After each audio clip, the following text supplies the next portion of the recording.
Okay, अब देखेंगे bladder carcinoma के बारे में। ब्लैडर कार्सिनोमा के टाइप्स कौन कौन से होते हैं? एक transitional cell carcinoma, then squamous cell carcinoma, adenocarcinoma and undifferentiated carcinoma. जो मोस्ट कॉमन टाइप है वो है ट्रांजिशनल सेल कार्सिनोमा। अब रिस्क फैक्टर्स देखते हैं कौन कौन से होते हैं। Risk factors of transitional cell carcinoma, इसका निमोनिक है ट्रिपल सी। सी से साइक्लोफॉस्फेमाइड, दूसरा सी है केमिकल्स लाइक एनिलीन डाइस, उसके बाद लास्ट सी है सिगरेट स्मोकिंग। तो ये रिस्क फैक्टर्स हो गए of transitional cell carcinoma. Squamous cell carcinoma, उसके रिस्क फैक्टर का निमोनिक है एस डबल एस। एस एक ऐसा स्मोकिंग, दूसरा ऐसा सिस्टोसोमियासिस, सिस्टोसोमियासिस या फिर कोई भी इन्फेक्शन। उसके बाद लास्ट है एडिनोकार्सिनोमा। एडिनोकार्सिनोमा का सच कोई रिस्क फैक्टर नहीं है, लेकिन जो रीजन होता है वो कौन सा रीजन में अफेक्ट होता है? जो ट्राइगोन होता है यूट्रस का, ये posterior wall of the uterus, यहाँ पे ट्राइगोन होता है, यहाँ पे मोस्ट कॉमन है एडिनोकार्सिनोमा। उसके बाद क्लिनिकल फीचर्स। क्लिनिकल फीचर्स में most common presenting symptom is painless gross haematuria. Painless gross haematuria. दूसरे क्लिनिकल फीचर्स है like increase urge to urinate, repeated UTI, pain while urination. ये सारे क्लिनिकल फीचर्स। अब investigations कौन कौन से होंगे? सबसे पहला होगा urine analysis, urine routine microscope, then urine cytology. It has low sensitivity, को ये याद रखना, urine cytology it has low sensitivity. फिर है अल्ट्रासाउंड KUB, जहाँ पे हमें क्लॉट्स देखने को मिल सकते हैं या फिर कोई ग्रोथ देखने को मिल सकता है। Status of the lymph node वो हमें पता चल सकता है बाय अल्ट्रासाउंड KUB। उसके बाद है cystoscopy and biopsy. Cystoscopy and biopsy ये इन्वेस्टिगेशन ऑफ चॉइस है। इससे हम सबसे पहले डायरेक्टली ब्लैडर के अंदर देख सकते हैं, प्लस हम बायोप्सी भी ले सकते हैं। बायोप्सी हमें कब तक लेनी, कहाँ तक लेनी है? From the depth of the tumour, from depth of tumour, sorry base of the tumour. जो बेस ऑफ द ट्यूमर होता है वहाँ से हमें पूरी बायोप्सी लेनी है। क्यों? To determine the depth of the tumour. MRI can be used for staging. और एक यूरिनरी मार्कर है, जैसे प्रोस्टेट में PSA था वैसे इसमें NMP22, it is urinary marker for bladder carcinoma. ये सारे इंपॉर्टेंट इन्वेस्टिगेशन हो गए। Ultrasound KUB, main cystoscopy and biopsy, then MRI and NMP22। एक बार हमने बायोप्सी ले ली तो उसके बाद हम सैंपल भेजेंगे टू द पैथोलॉजिस्ट, और वो फिर स्टेज डिसाइड करेगा। तो वो स्टेज कौन से होंगे? PT stage. तो ये स्टेजिंग है ऑफ ब्लैडर कार्सिनोमा। अगर T0 होगा then no evidence of primary tumour, it can be either non invasive papillary carcinoma. TA अगर हुआ तो non invasive papillary carcinoma. TI is carcinoma in situ. T1 में it involves sub epithelial connective tissue, mucosa and sub mucosa. इसमें muscle layer involve नहीं होता। T1 में muscle layer involve नहीं होता। T2 में मसल लेयर इन्वॉल्व हो जाता है।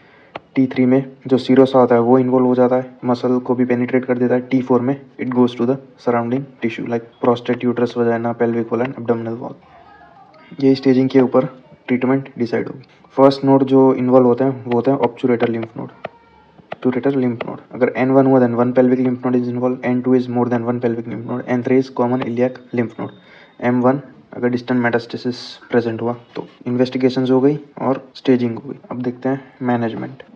मैनेजमेंट में सबसे पहला स्टेप होगा डिटरमाइन करना कि वो सुपरफिशियल कैंसर है या फिर एडवांस कैंसर। सुपरफिशियल कब होता है? जब वो मसल लेयर के ऊपर हो, it is above muscle layer.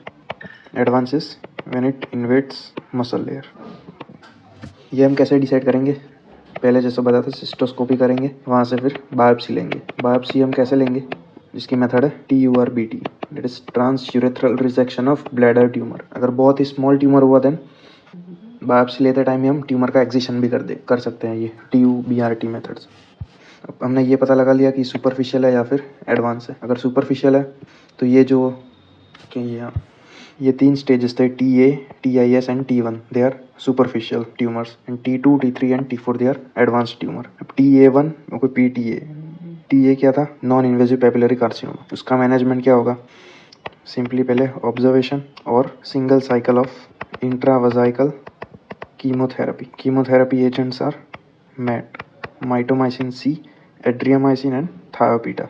ये एक हो गया नॉन मसल इन्वेजिव। फिर दूसरा है PTIS, मतलब कार्सिनोमा इन सिटू। इसकी ट्रीटमेंट है 6 साइकिल्स ऑफ वीकली इंट्रावसाइकल कीमोथेरेपी और इम्यूनोथेरेपी।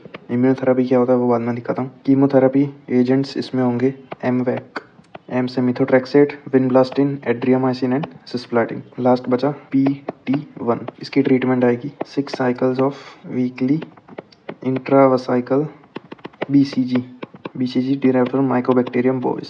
ओके, ये है इम्यूनोथेरेपी, डेक्सस इम्यूनोथेरेपी। अगर ये पेशेंट टॉलरेट नहीं कर पा रहा then we switch to chemotherapy. कि ये हो गई ट्रीटमेंट। TA में क्या थी? ऑब्जर्वेशन और single cycle of chemotherapy, intravesical chemotherapy. TIS in situ में हमें कीमो और इम्यूनोथेरेपी। कीमो में MVAC रिजीम। T1 में we have to give intravesical BCG। उसके बाद advanced tumour T2, T3 and T4। T2, T3 and T4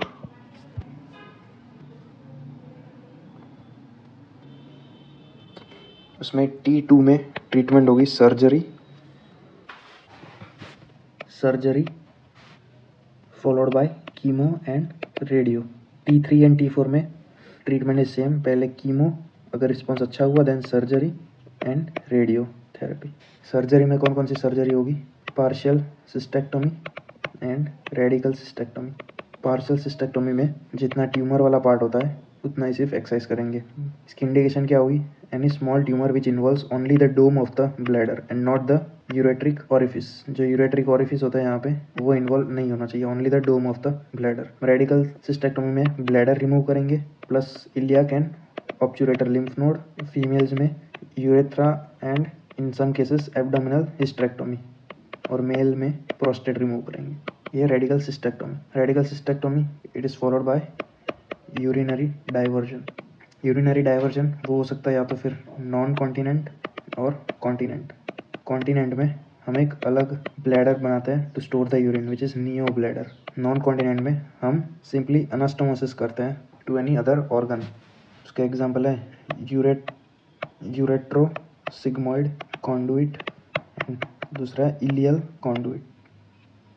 इसमें से most common is ileal conduit. इसमें करते क्या है, जो यूरेटर होता है उसे हम इलियल सेगमेंट होता है उससे अनास्टोमस कर देते हैं और उसके बाद उसे एब्डोमिनल वॉल में ओपन कर देते हैं, स्टोमा बना देते हैं। Stoma is created. तो जितना भी यूरिन होगा वो इलियल सेगमेंट में आएगा, उसके बाद थ्रू स्टोमा वो बाहर जाएगा। वैसे ही यूरेट्रो सिग्मोइड कॉन्डुइट में भी ऐसा ही होता है। इसमें हम यूरेटर को कनेक्ट करते हैं द सिग्मोइड कोलन। लेकिन इसमें प्रॉब्लम क्या आती है, कॉम्प्लिकेशन? इसमें इंक्रीज चांस ऑफ यूटीआई होता है क्योंकि सिग्मोइड कोलन में बहुत सारे बैक्टीरिया होता है। देन मेटाबॉलिक प्रॉब्लम आती है विच इज हाइपरक्लोरेमिक हाइपोकलेमिक मेटाबॉलिक एसिडोसिस, ये मेटाबॉलिक प्रॉब्लम। फिर दूसरा इंक्रीज चांसेस ऑफ एडिनोकार्सिनोमा, ये कॉम्प्लिकेशन ऑफ यूरेट्रो सिग्मोइड कॉन्डुइट। फिर इलियल कॉन्डुइट के कॉम्प्लिकेशन, एक तो necrosis of the stoma, obstruction of in the stoma and stricture at the site of anastomosis. ये थी पूरी ट्रीटमेंट यूरिनरी डाइवर्सन के बारे में। Non continent and continent. Continent में नियो ब्लैडर, हम एक नया ब्लैडर फॉर्म करते हैं जो कोई आर्टिफिशियली होगा। फिर दूसरा नॉन कॉन्टिनेंट जिसमें हम यूरेटर को कोई भी और ऑर्गन से या पार्ट से अनास्टोमस कर देते हैं। अब इंपॉर्टेंट प्रोग्नोस्टिक फैक्टर कौन सा होगा ब्लैडर कार्सिनोमा में, तो वो है डेप्थ ऑफ इन्वेजन। मतलब कितना डेप्थ है वो प्रोग्नोस्टिक फैक्टर डिटरमाइन करेगा। तो ये था पूरा ब्लैडर कार्सिनोमा। मेन ट्रीटमेंट याद रखना, non muscle invasive and muscle invasive. Non muscle invasive में कीमोथेरेपी एंड इम्यूनोथेरेपी और सिंपल रिजेक्शन जिस TURBT, और मसल इन्वेजिव में सर्जरी, कीमो एंड रेडियो।